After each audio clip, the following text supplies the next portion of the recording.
the 2012 wine harvest at Villa San Raffaello in Sonano, Marche province of Marche in Italy.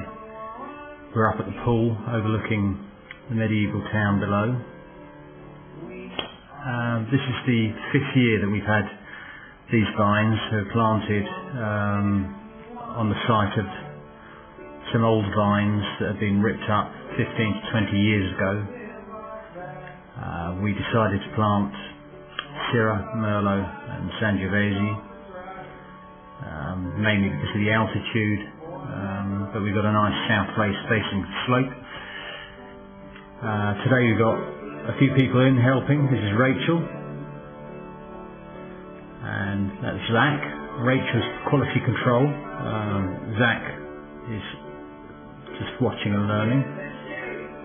And there's his mum, Mary, who's donated all of her free time on a holiday, which is very kind of her, doing a sterling job there.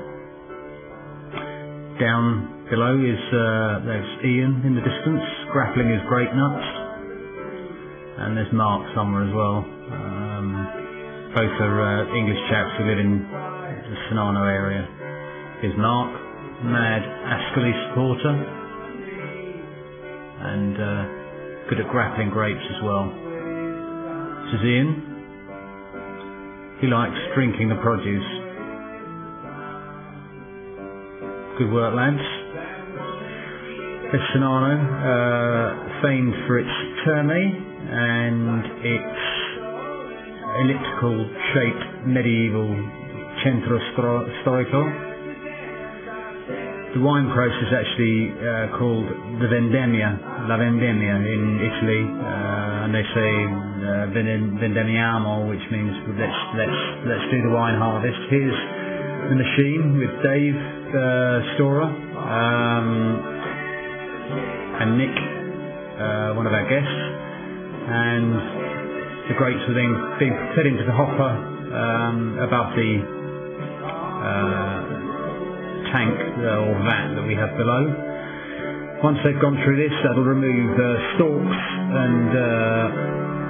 and we then have to press the grapes. Once pressed, they sit in a vat. We measure the sugars for this vintage, which is coming at 19.5%, which is very high, which is good. We have to let the OG go down on the hydrometer to about 3. That's the press that we made ourselves, and we've used that in a bucket with an agro prop. There's our barrel. The wine is now barreled. This is a couple of days later, and there's a couple of flagons from previous years. That's walking out of the cantina, which remains a constant 15 degrees, 14 degrees throughout the year, and into the front garden. The villa had laid derelict for 15 years before we restored it and opened it as Villa San Raffaello in 2007. We lived on site throughout the renovation. This is the courtyard, which used to be a cattle stall, and above was a hay barn. Now 2 apartments, Romanesque lights and caged angels. There's Sonano again. And there's the fields below, full of maize this year, which unfortunately has been decimated by wild boar. That's the 2 barn apartments, and then looking down the front of the villa. Thanks for watching. If you ever fancy a holiday here we're at villasanraffaello.com. Email info@villasanraffaello. Thanks.